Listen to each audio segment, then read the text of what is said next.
Hey, I'm Decathlon Gamer. Welcome back to FM23, Newton Heath, episode 10. We are going to try to wrap up the season in this episode, and at the same time, we're going to have a little conversation because, of course, as introduced at the beginning of this series, was the fact that this is supposed to be a protest club. A protest club specifically protesting Manchester United and the Glazer ownership, and then, of course, IRL things have transpired this week, I think needs to be reflected within the series. So we're going to have a little discussion, a little analysis of some things going on. You may not share my opinion. It is largely an opinion, but it also includes a very well-educated guess. That is not the popular opinion, at least at this moment, though it's certainly out there as a kind of a dissenting view that is being largely ignored by hopeful fans, we'll say. In the meantime, though, in the game, in the series, let's start there. Lee Novak, 4 months. He is the first player we have signed in, well, at least 3.5 months anyway. We finally got somebody. The day before, we lost another player. So our roster sits at 20. That's it. We are thinning further and further as this season goes on. We are less than a month till the end of the transfer window. And the great news about this latest signing is that Lee Novak comes in, at least on paper, as the best player. Okay, so Novak isn't really that great. He's not quite slow as molasses, but he is rather slow. So he's going to have a hard time making some plays, but he's got the ability to play smart and put the ball in the back of the net. If he was alongside a top two, it would be a different story. I'm almost more inclined to make him shadow striker, advanced playmaker behind the top, where he's a little more suited to that, where that pace is going to matter a little less. But for some reason, a target forward on top doesn't matter as much about having pace. Except for when you play through balls for a forward who can't run to get on them.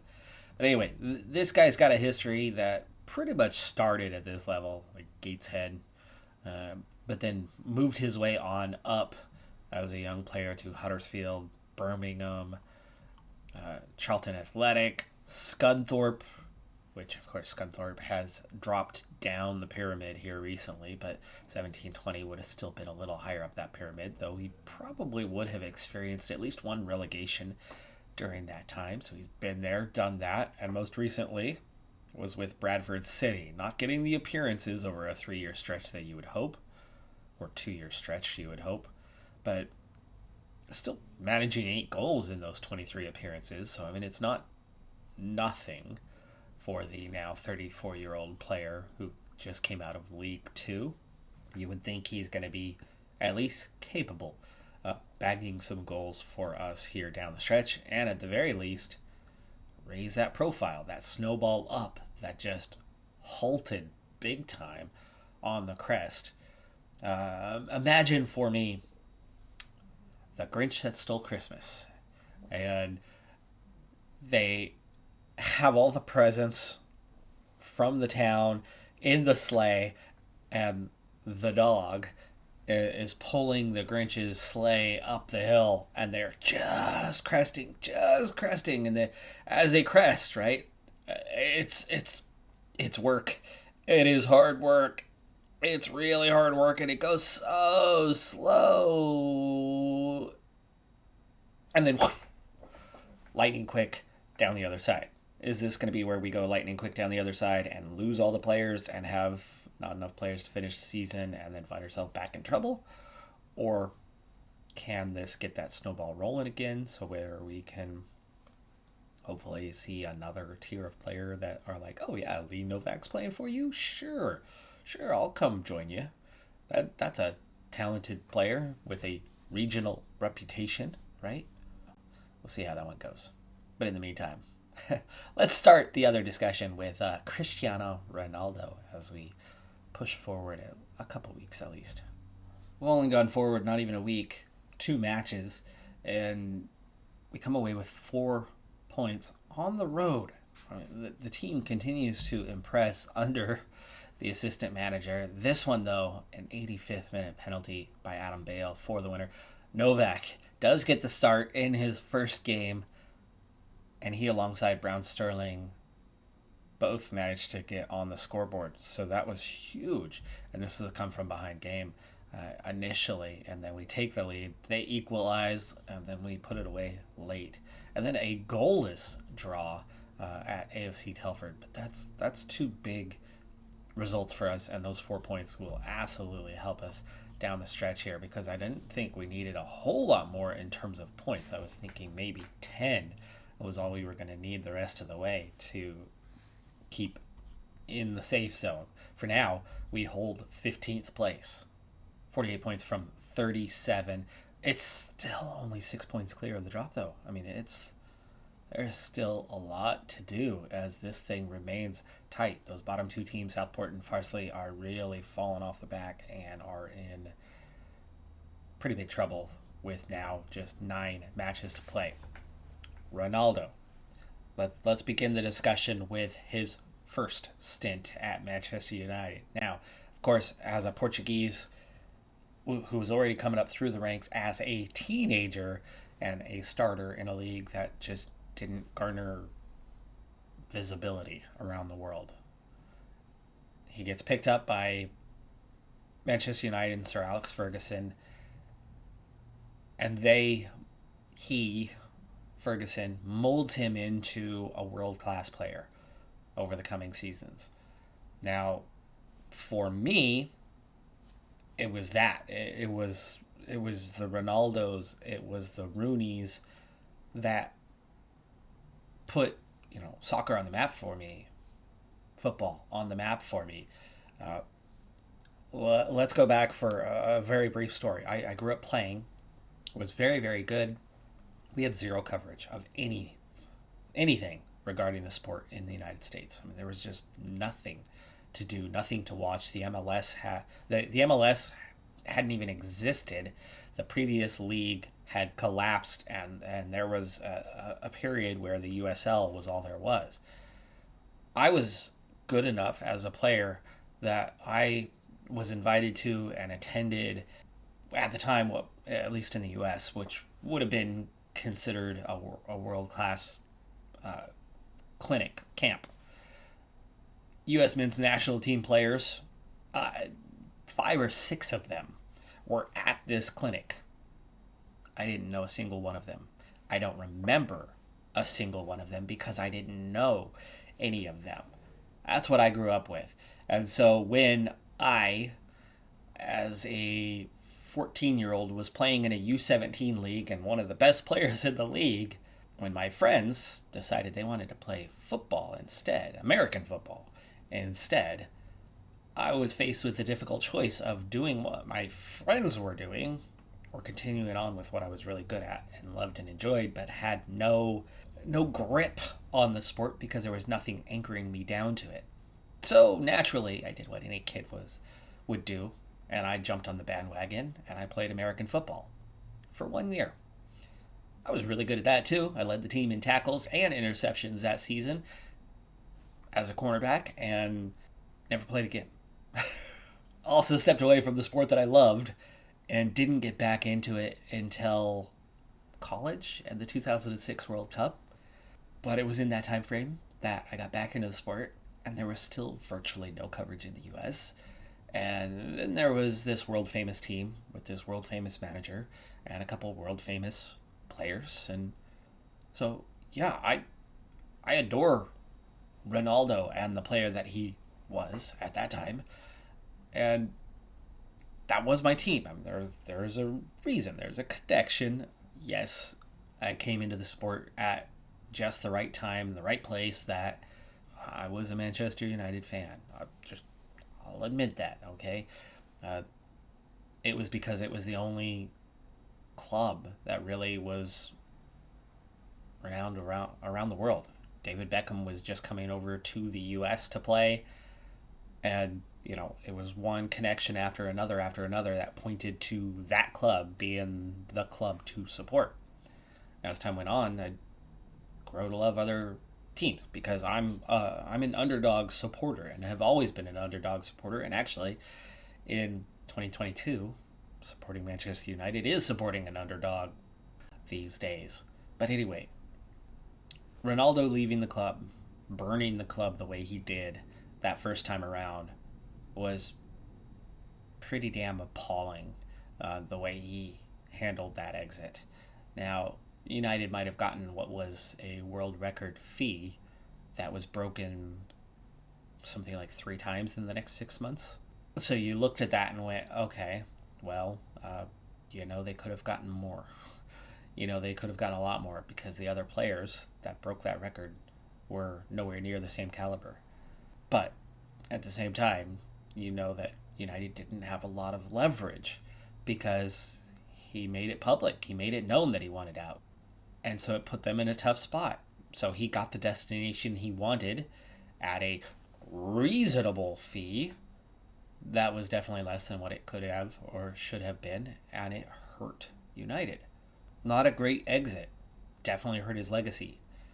I would, from even before that point anyway, but especially after that point, Rooney was my guy, not Ronaldo.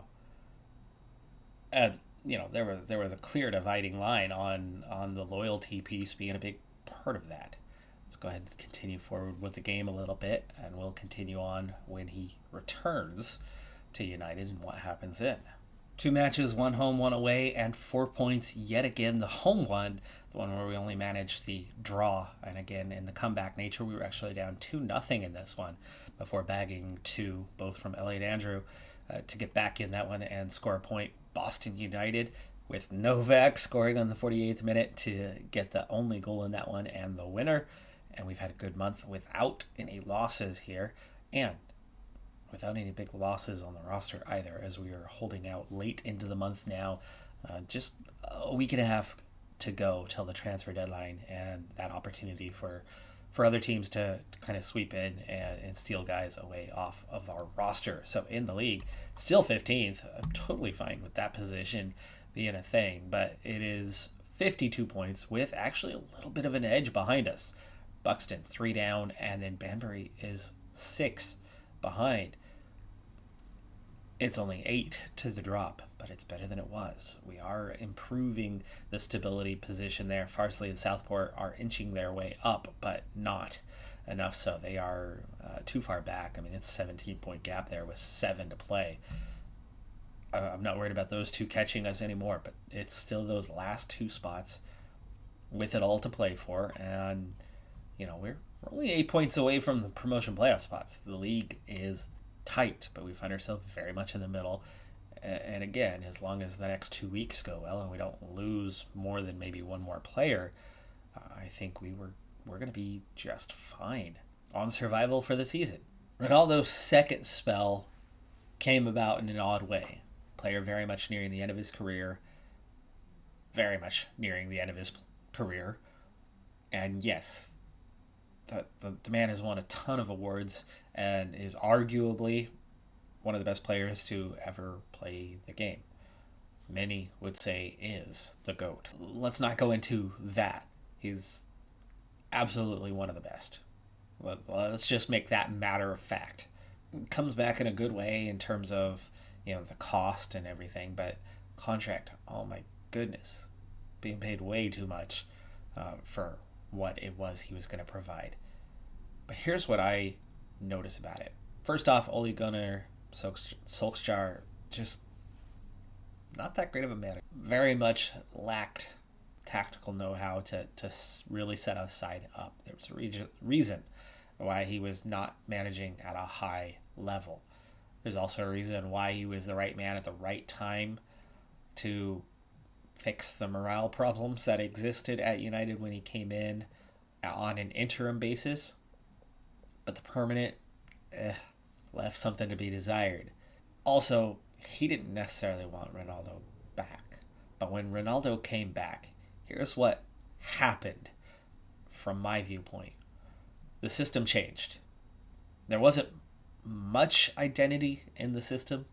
There was plenty of counterattacking football already to begin with, but the system now catered to at that point, 36-year-old Cristiano Ronaldo.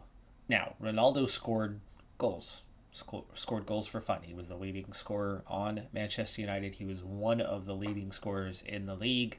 Okay, on the surface, yeah, everything looks grand. But what happened? What really happened? The team scored less goals, even with Ronaldo scoring what he scored. The team as a whole scored fewer goals. Whose fault is that? Well, he scored his goals. It can't be his fault. Can it? The final product is not everything in the sport. The build-up is a huge part of it. As somebody who is a coach, I have 2 coaching licenses in this sport.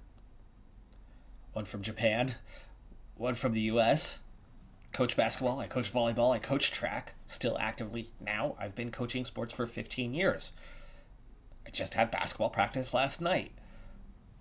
As a coach, the shot, the score, is only one piece of a much larger puzzle. If you watch Welcome to Wrexham, you know that the addition of Paul Mullen was fantastic, and the guy can score lots of goals. But he can't create them on his own. There's a build-up. They were lacking that second option, the creative second option, the playmaker to really set him up in the right places. So he wasn't scoring as many goals as he could or should, though he was still scoring. And Wrexham was struggling. They were 11th, 13th in the league, approaching the midway point of the season, struggling. The same sort of thing happened at United. You lost a big chunk of the identity in the attack. Ronaldo himself was not creative. He's a finisher. He, at this age, has become essentially a poacher and nothing more. And definitely not contributing to the defense in any manner. The season before, everybody's go-to man to throw under the bus, Harry Maguire, was fantastic the year before. A year on, with Ronaldo as the centerpiece that the team was now built around, and while they didn't have the best identity play style-wise, there wasn't zero play style. It was just a very simple play style, spearheaded by a very simple play style with Ronaldo. The team just bled goals, leading to the firing of Solskjaer, the transition period, and ultimately Ten Hag coming in this year.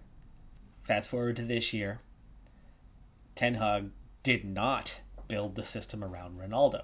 He understood that you have one of the best players in the history of the game on your roster, who is also now 37, and saw what happened last year and understood it for what it was. So he did not build the team around Ronaldo. He built the team around a play style that could actually get results.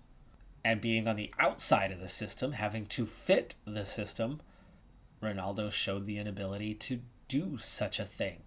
Whether that's because of the age, or whether that's because of the ego and not wanting to adapt. He didn't adapt, he wouldn't press, and his chances went begging throughout the season. He got his time, he got his minutes, he played way more than he should since returning this season. Way more. Because when he's on the pitch, they score tons less, and they give up more goals. When he's off the pitch, they're beating many of the best teams in the league. Did they have a perfect performance record? No. It's going to take time. They still need players. It's still a team that is growing into the new manager. But their average performance when he was on the pitch versus when he was off the pitch was a team that scored more and gave up less by a wide margin. And it's not just that he was lacking form, lacking confidence. The team tried and tried and tried and tried and tried and tried to set him up for shots over and over and over again. he couldn't finish them. But even then, it wasn't just about the creative process going on around him, setting him up, and then his inability to finish, unlike the year before. But then it was how it was impacting the defense, because your spearhead of the press was non-existent. They weren't bleeding goals like last year. A lot of that was shored up with a much more firm playing style than what they had the year before. But Ronaldo just did not fit the system. He kept getting minutes because he's Ronaldo. He was being called off the bench against Tottenham because he's Ronaldo, even if it was late, even if the game was essentially done. Refusing to come on was not the first. It was about the fifth incident of the year for him already. His whole, I'm going to take time off over the summer and skip preseason. So I'm not even going to learn and adapt a style. I'm going to pimp myself out to every club in European competition trying to get a spot there, begging anyone to take me, to have the only offer come from, what was it, Saudi Arabia? And then not accept that. His preseason walkout that he led, and yeah, players went with him. When Ronaldo does something world class, one of the best in the history of the game, you listen until he gives you reason to stop listening. That was the first reason to stop listening. But at that point, he led a bunch of players out of the stadium. Okay, fine, it's preseason. So you give him a partial pass. But it was one thing after another. The attitude was quite evident throughout the year. The performance, yet another reason to just move on, to be done with it. And then the interview. Absolute disgusting interview. Now, were some of the things he said true? Absolutely. Some of the things he said were true. Some of the things he said were exactly the things that lead us to Newton Heath. And with Newton Heath, let's see if we can get to the end of the transfer window here and see if we still have our team intact. Pushing forward a couple games. First off, we lose no one. So we stay at 20 players with transfer deadline behind us, and that's huge news. I think now safety is just a matter of time, especially considering we just followed up a huge road victory. This is an easy stretch of the season for us where almost every opponent is bottom end, and it's helped. We've gotten a number of good results here. We haven't lost for a little while, actually. And Novak gets four goals in this one. We win 4-1, 19-7 on the shots, 2-3 to 0.5 on the XG. Huge possession advantage, and that's on the road. 10.0 rating for Novak. Yeah, nice. 10 shots on target. He had almost all of our shots for the game. Also puts us 12th place with 58 points. Now just 6 off of promotion playoff spots. I don't think we're in position for that with 5 to play, but we are 13 points clear of the drop with 5 to play. We are not going to get relegated. So we will just push forward to the end of the season now to get that. But in the meantime, Ronaldo, right, throws everybody under the bus. Everyone under the bus, blames everyone else but himself. Now, there was a system to play. He did not perform in the system. His form, he should have been dropped much earlier, but out of respect of who he was as a player, he played way more than he was earning. His work rate on the pitch was not earning him playing time. His results on the pitch were not earning him playing time. His attitude on and off the pitch were not earning him playing time. Absolutely nothing that he was doing in 2022 deserved more playing time. And yet, he comes out and throws everyone else under the bus, blaming everyone except for, what's that terrible joke about I'm pointing like 4 fingers at you, but my thumb's pointing back at me crap? Anyway, obviously went too far with that. He should have already been gone, but that was over the top. That was the line. So for them, biding their time, eventually getting to the mutual termination. Now, going into that one, the statement comes out about mutual termination. Now, he was making $500,000 a week and had 7 months left on that contract. He was set to make $14 million for the remainder of the year. $14 million. That is a lot of money. As a club, you want to keep that $14 million, especially after that shit show of an interview. You don't want to give up that $14 million. That's not right, what he did. He's 100% to blame on that one, not the club. Club has its issues, but that issue was his alone. That blame was his alone. No matter how correct he might have been in some of his statements, it's not right. You were under contract, you were being paid, you're a professional, you represent the club, you represent the community, and that was not that. That was all about himself.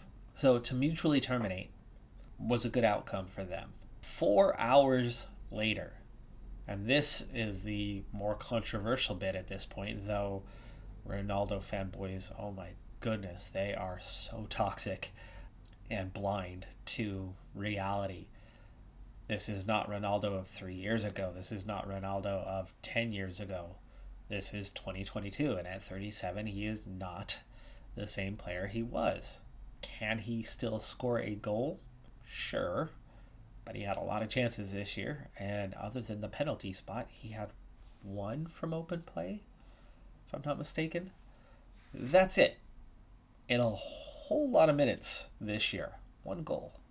2 more matches. Win streak comes to an end, but not before getting another win. Ebanks gets the only goal in a 1-0 victory, and then we lose 1-0 with an early one that we just could not answer. Playing hurt, not a great performance from the team, but 3 matches to go, and 11th place with 61. No wonder we finally lost one. The assistant coach had been approached, and he's been taken away from us. He heads to the one that I know how to say, but just can't get to roll off the tongue, Gloucester. And we have our first ever intake with everything. Facilities, our youth rating, our youth category, all of it at the lowest level. So, of course, we have a very poor intake.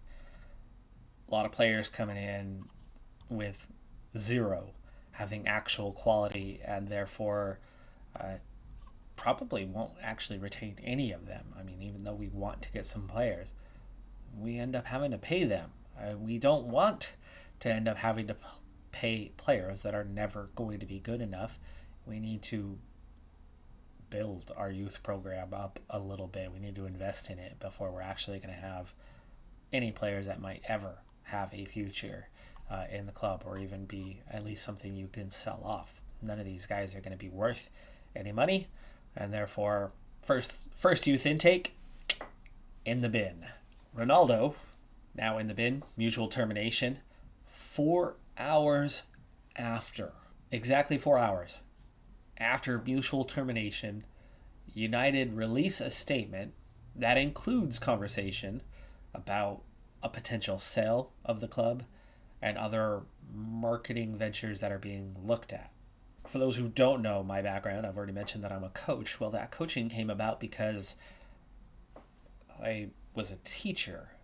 I've got my master's in education and taught for 10 years, both at middle school and high school levels, and that is where my coaching career took off, was as a teacher of the school, coaching for the school that I was working at. In my master's program, the best course that I took, the most impactful, useful course that I took in my master's program, even though it was a master's in education, was actually a law course related to school law, related to being aware of mistakes that can be made by individuals that can cost them their careers, that could potentially find themselves behind bars. And it turned out to be a very, very, very useful course because it was taught by an actual law professor at the University of Oregon. It was not just taught by somebody who knows schools and worked in schools. What I got out of that is an understanding of legal jargon. Put simply, that statement that came out 4 hours after a mutual termination was agreed to, if you read between the lines, there's a lot of legal jargon in that statement. A lot of empty legal jargon, to be a little more specific. A lot of people, 98% of those that saw that post, saw that tweet, and responded to it, 98% went, "Oh, United is finally selling the club. The Glazers are out." And then, following that with either Ronaldo won or we won. The protests have finally done something. Here's my analysis of that statement and why that is incorrect. Completely incorrect. The timing itself is 90% of the evidence. It is 100% related to Ronaldo and the exit and the mutual termination. You want me to rip up a $14 million contract without any additional compensation? Then you're going to acknowledge that what I said in the interview was correct. Now, do I have evidence of that? Not exactly. But I have a statement that came out 4 hours after the mutual termination. That is not coincidence. There is no way that is a coincidence. The timing of that is everything. And then read closely what the statement says. And it is an exact concession of points that were made in the interview. A number of them. Not exactly word for word, but damn close to it. Read on a little bit further, read between the lines, and all it is a acknowledgement that, okay, there may be X, Y, and Z stated by somebody, but leaving him out of the statement, that could be in a less than ideal state at Manchester United. You are conceding that, hey, maybe we have made a mistake or two. But when you read closely, the statement is talking about how financial advisors, a group, multiple groups of them, 3 or 4 listed groups, are already financial advisors to Manchester United, by the way, in all or most cases of that one, that financial advisors will advise on these topics. They will review and advise on these topics, including, but certainly not limited to, the potential of a sell of Manchester United. They are going to advise. That does not mean that Manchester United is for sale or will be sold. Financial advisors will advise on them. Long story short, the simple truth of that statement 4 hours after the exit of Ronaldo is, you want me to tear up a $14 million contract? I will do so if you acknowledge publicly that I was right about this, and this. So, 4 hours later, they put out a statement that says these groups of financial advisors are going to advise us with a review of this, and this. And then just as sugar on top of the cake, right? Icing on top of the cake. They just throw in that key word about the advising about a sale. And the veil covers your face and you miss. All they were doing was appeasing Ronaldo to save $14 million. They acknowledged what they said they would acknowledge. He agreed to mutually terminate. Contract gone. No more Ronaldo. The review, I wouldn't be surprised at all if they never even pick it up. It's going to get written. Those financial advisors who already work tirelessly for Manchester United, they are the biggest club commercially in the world. These guys are already on payroll. They already have the information.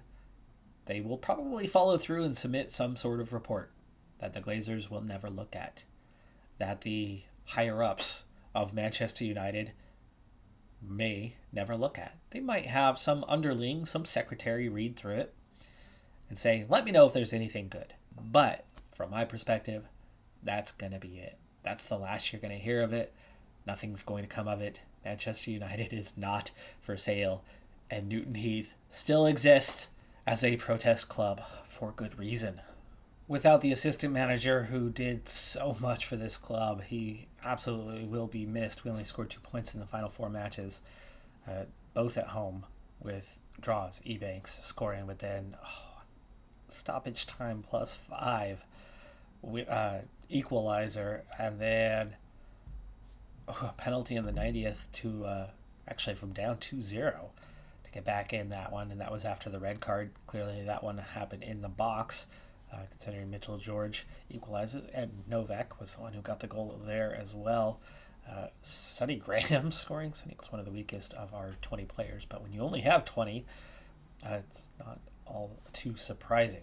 Final standings: 13th, well clear of the drop. In fact, 12 points. Alfreton, Curzon, Ashton, Farsley, and Southport are relegated, and the two that were down here, I think both escaped. Kingsland was there at one point. Boston United was absolutely there at one point. I could tell with that goal differential that they were underperforming big time. And sure enough, bottom two stayed the bottom two, but the other two did switch, but we were safe. We're just a point away from here. We ended up with a goal differential of just -8, so down the stretch, that got better. We had a better goal differential than we did after half a dozen games over the remainder of the season. So huge progress, survival, absolutely secure and a thing. But will we be able to continue? Will we be able to get that snowball rolling again for next season to get bigger and better players? It is not until January when we move into the stadiums. We have a half a season to get through. Are we looking at a roster that's going to get thinner and thinner, and all of a sudden I have a dozen players and I'm having to desperately go out and sign guys who aren't good enough, and we're going to be kind of in the same boat next year? Or will we find players to come in? Will we be able to switch to semi-pro during the off season and maybe see ourselves, actually paying people and competing for guys early on and then bleeding money a little bit until January? Big questions to be answered for the coming season. Obviously, now that we have acquired survival, you think it's only a matter of time until we start climbing the ladder with big income on the way. We're still level 1s and everything. Our first youth intake has provided us with 0 players. Because why, right? Why sign any of those guys? So a lot left to do for Newton Heath. I'm Decathlon Gamer. Thanks for tuning in. Thanks for sitting through the topic. Let me know in the comments below. Again, it's my opinion, and I know Ronaldo is wildly popular, and that there's going to be fans that absolutely hate what I had to say. I'm absolutely a fan of Ronaldo. I am. He's just, at 37, not the player he was. And I use my eyes, but I don't react to things with my heart. I react with my brain. The messages that my eyes tell my brain aren't the same that everybody else hears. I see that he's not the player he once was. I see how he has hurt Manchester United, and they're going to be better going forward without him. And I wish him luck. I'm Decathlon Gamer. Like, comment, subscribe, and I'll see you next time. Have a good one. Be safe out there. Bye for now.